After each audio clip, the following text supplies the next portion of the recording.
आज मेरे पास इंडिया की मोस्ट फेवरेट दो स्पोर्ट्स बाइक है। हम इन दोनों बाइक को कंपेयर करने वाले, फुल्ली धज्जियां उड़ा देनी है इन बाइक की कंपेयर कर करके कि कौन से आपके लिए बेहतर रहेगी। मैं आपको 101% गारंटी दूंगा कि आप अगर इन दोनों बाइक में से किसी एक को परचेस करने के बारे में सोच रहे हैं तो आपके क्वेश्चन का सॉल्यूशन इस वीडियो में 101% हो जाने वाला है। इससे पहले अगर आप इस चैनल पर नए हैं तो चैनल को सब्सक्राइब कर दीजिए और साथ ही में बेल आइकन हिट करना ना भूलें।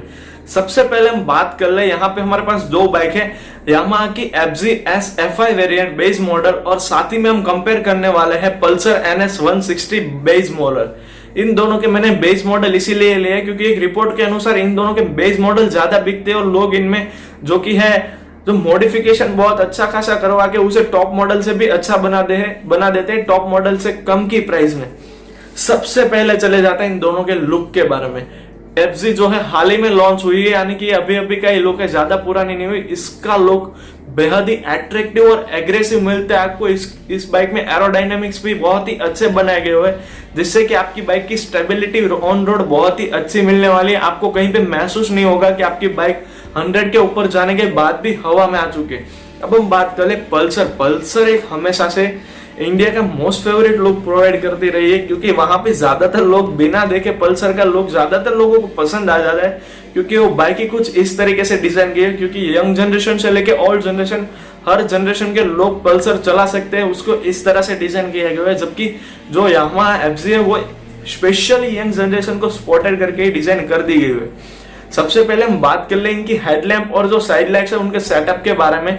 तो चारों साइड लाइट इन दोनों ही बाइक में आपको हेलोजन मिलने वाली है और यामाहा FZ में आपको फ्रंट और रियर जो लाइट्स है वो दोनों भी आपको LED प्रोवाइड कर दी गई हुई है। जबकि पल्सर में यहाँ पे एक दिक्कत है बड़ी आ जाती है कि पल्सर में जो फ्रंट लैंप है वो आपको हेलोजन मिल जाता है जबकि रियर टेल लैंप आपको LED। अगर ये दोनों ही हेडलैम्प आपको LED प्रोवाइड कर दिए जाते तो और बेहतरीन पैकेज हो सकता था। लेकिन अब हम चले जाते हैं इन दोनों के बीच में जो सबसे बड़ा डिफरेंस है उसकी तरफ, इन दोनों के इंजन स्पेसिफिकेशन की तरफ। यहाँ पे दोनों में आपको, यहाँ पे FZ में आपको मिल जाता है 150cc का इंजन, जबकि पल्सर NS 160 नाम ही इसका, तो यहाँ पे आपको मिल जाता है 160cc का इंजन।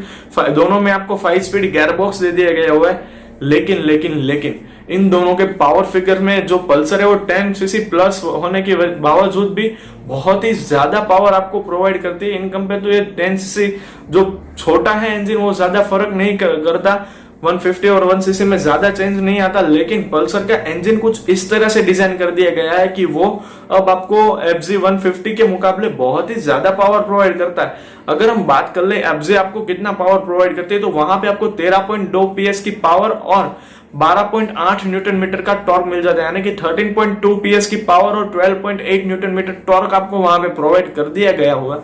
सीधे चले जाते हैं हम पल्सर की तरफ। भाई साहब, पल्सर में आपको 17.2 PS, यानी कि कहां पे आपको मिलता था 30.2 PS पावर, कहां पे मिल रहा है 17.2। बहुत ही ज्यादा डिफरेंस है। 10cc इंजन होने, सिर्फ 10cc इंजन बड़ा होने के बावजूद बहुत ज्यादा फर्क यहाँ पे मिल जाता है। अब हम चलते हैं इन दोनों के टॉर्क की तरफ। जो इनिशियल पिकअप है उन दोनों में कौन सा ज्यादा है, तो आपको मिल जाते हैं यहाँ पे 12.8 न्यूटन मीटर का टॉर्क FZ में, जबकि आपको 14.6 न्यूटन मीटर टॉर्क मिल जाता है पल्सर। जब मैंने रिसर्च की तो मैं भी खूब शॉक हो गया था कि पल्सर में न्यूटन मीटर टॉर्क जो है वो ज्यादा है इन कंपेयर टू FZ। भले ही इंजन इतना ज्यादा, दोनों के बीच में ज्यादा डिफरेंस नहीं है सीसी में, फिर भी वहां पे टॉर्क फिगर भी बहुत ज्यादा, यानी कि 2 न्यूटन मीटर टॉर्क आपको पल्सर में FZ से ज्यादा प्रोवाइड कर दिए गए। That's good.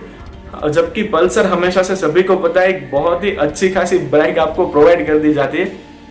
अब हम बिना टाइम वेस्ट गवाए इनकी इंजन की थोड़ी और डिटेल ले लेते हैं। तो वहां पे आपको FZ में जो FZ का इंजन है वो आपको मिल जाता है एयर कूल्ड और साथ ही में वहां पे आपको 4 स्ट्रोक 2 वाल्व SOHC जो FZ का हमेशा से फेमस इंजन रहा है वो वहां पे प्रोवाइड कर दिया है। लेकिन यहाँ पे भी पल्सर बाजी मार जाते हैं क्योंकि पल्सर में आपको ऑयल कूल्ड इंजन मिलता है। एयर कूल्ड इंजन हर बाइक में, ज्यादातर बाइक एयर कूल्ड इंजन पे ही चलती है, लेकिन पल्सर में आपको ऑयल कूल्ड इंजन मिल जाता है 4 वाल्व और 4 स्ट्रोक, जबकि FZ में आपको मिल जाता है 2 वाल्व 4 स्ट्रोक। यहाँ पे आपको 4 वाल्व 4 स्ट्रोक मिल जाता है।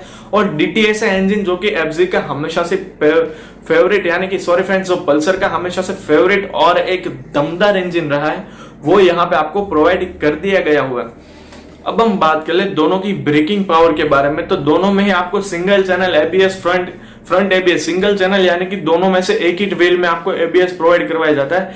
अब 160 और 150 सीसी होने के बावजूद इन दोनों में कोई ज्यादा एबीएस ब्रेकिंग की जरूरत नहीं है, लेकिन यहाँ पे आपको दोनों में ही फ्रंट चैनल एबीएस जो है प्रोवाइड कर दिया गया और फ्रंट में दोनों में आपको डिस्क ब्रेक अवेलेबल करवा दी गई है। अगर हम बात कर लें दोनों के इंस्ट्रूमेंटल क्लस्टर के बारे में, यानी कि हमारे स्पीडोमीटर के बारे में, एफजी नया मॉडल जो आया फुल्ली डिजिटल आपको वहां पे प्रोवाइड कर दिया गया हुआ है, जबकि पल्सर में आपको आरपीएम मीटर जो है वो आपको एनालॉग मिल जाएगा और जो स्पीडोमीटर जो पेट्रोल की नोटिफिकेशन और बाकी सारी चीजें जो वहां प्रोवाइड कर दी गई है वो डिजिटल में, यानी कि एफजी में आपको फुल्ली डिजिटल मिल जाता है, जबकि पल्सर में आपको डिजिटल प्लस एनालॉग ये मिल जाता है। अब हम बात कर ले कि दोनों बाइक स्टार्ट कैसे होगी। अब आप ये सोचोगे कि यार बाइक स्टार्ट कैसे, सेल से होती, किक से? नहीं, सेल किक आपकी बात ठीक है, इन दोनों चीजों से स्टार्ट होती है, लेकिन जो एफजी है वहां पे सिर्फ आपको सेल्फ स्टार्ट ही मिलने वाला है, यानी कि जब भी आपका सेल्फ स्टार्ट खराब हुआ आपका काम भाई साहब खत्म होने वाला है, आपको धक्के लगाने की तैयारी ही रखनी है। किक तो हमेशा मेरी एक से एक प्रायोरिटी है कि किक बाइक में दे देनी चाहिए। ये तो कोई स्पोर्ट बाइक तो नहीं है हायाबुसा जैसे कि वहां पे अगर आप किक ना प्रोवाइड करें तो चलता है, लेकिन यहाँ पे ऐसी 150 सीसी जो ज्यादातर बाइक सिटी में चलती है वहां पे इनको किक प्रोवाइड कर देनी चाहिए थी, लेकिन पता नहीं क्यों वहां पे किक प्रोवाइड नहीं करती, जबकि पल्सर में आपको किक प्लस सेल दोनों ही स्टार्ट मिल जाता है। अब हम बात कर लेंगे दोनों के सस्पेंशन सेटअप के बारे में। तो वहां पे एफजी में फ्रंट में आपको टेलीस्कोपिक सस्पेंशन मिल जाता है, जबकि जो पल्सर है वहां पे आपको telescopic plus anti friction suspension मिल जाता है, जिससे कि राइडिंग थोड़ी सी कुशनी या थोड़ी सी सॉफ्ट राइडिंग आपको पल्सर में फ्रंट की तरफ मिलने वाली है। रियर की बात करें तो वहां पे जो एफजी हो थोड़ी सी बाजी मार जाती है, हालांकि पल्सर का सस्पेंशन सेटअप भी बेस्टेस्ट दे दिया गया हो, लेकिन एफजी एक क्या बोलते हो स्विंगर सस्पेंशन के साथ आती है, यानी कि जो बीच में सस्पेंशन आता है वो थोड़ा ज्यादा कुशनी राइड प्रोवाइड करता है इन कंपेयर टू पल्सर का जो telescopic hydraulic anti shock absorber suspension दे दिया गया हुआ है। उसके मुकाबले जो वहां पे नाइट्रो शॉक एब्जॉर्बर दे दिए है पल्सर में हालांकि, लेकिन जो वहां पे स्विंगर सस्पेंशन है वो कहीं लोगों की जो रिसर्च है उनके मुताबिक आपको ज्यादा सॉफ्ट राइड प्रोवाइड करता है टेलीस्कोपिक शॉक एब्जॉर्बर के मुकाबले, यानी कि जो रियर राइडिंग है वो वहां पे आपकी थोड़ी सी एफजी में 1 या 2% ज्यादा बेटर होने वाले हैं इन कंपेयर टू पल्सर। अगर हम बात कर ले इन दोनों बाइक में से बेस्ट आपके लिए कौन सी रहने वाली है, ज्यादातर चीजें हमने इस टॉपिक में डिस्कस कर लिए, मैंने यहाँ पे पूरा नोट बना के रखा था। अब मुझे नहीं लगता कि यहाँ पे कोई छूट रही है चीज जिसे हम आगे और इसमें डिस्कस कर सकते हैं, बस सभी चीजें जो मैंने पूरा बनाया था पूरा का पूरा आपको दे दिया है। अब हम बात कर ले इन दोनों ही बाइक के प्राइसिंग के बारे में। एफजी की प्राइस तो मैंने आपको बता दी थी, 1,18,000 ऑन रोड आपकी बाइक रोड पे निकल जाएगी।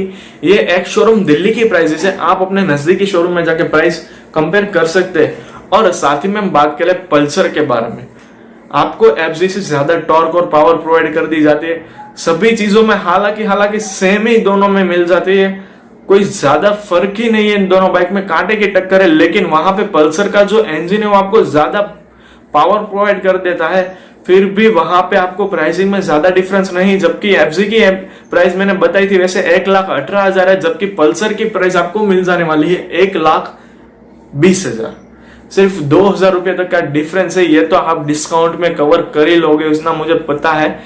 फिर भी यहाँ पे क्यों एफजी की प्राइसिंग हमेशा से ओवर ही मानी जाती है, जो कि हमारी MT 150 नहीं आई है उसमें भी प्राइसिंग ओवर ही रख दी गई हुई है।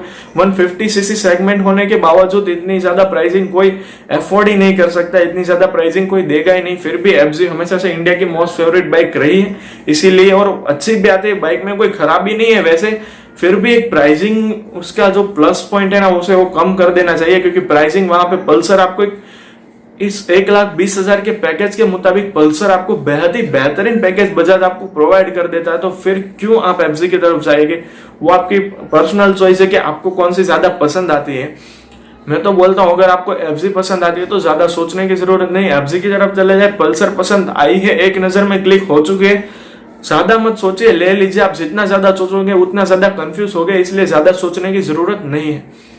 प्राइसिंग और बाकी सारे दोनों ही मामलों को अगर हम कंपेयर करें तो दोनों ही बाइक नेक टू नेक है, लेकिन यहाँ पे थोड़े ज्यादा इंजन पावर फिगर्स और किक, सेल्फ स्टार्ट और बाकी 2-3 चीजों को देखते हुए यहाँ पे पल्सर बाजी मार जाती है। एफजी के मुकाबले पल्सर एक आपको अच्छा पैकेज प्रोवाइड कर देती है।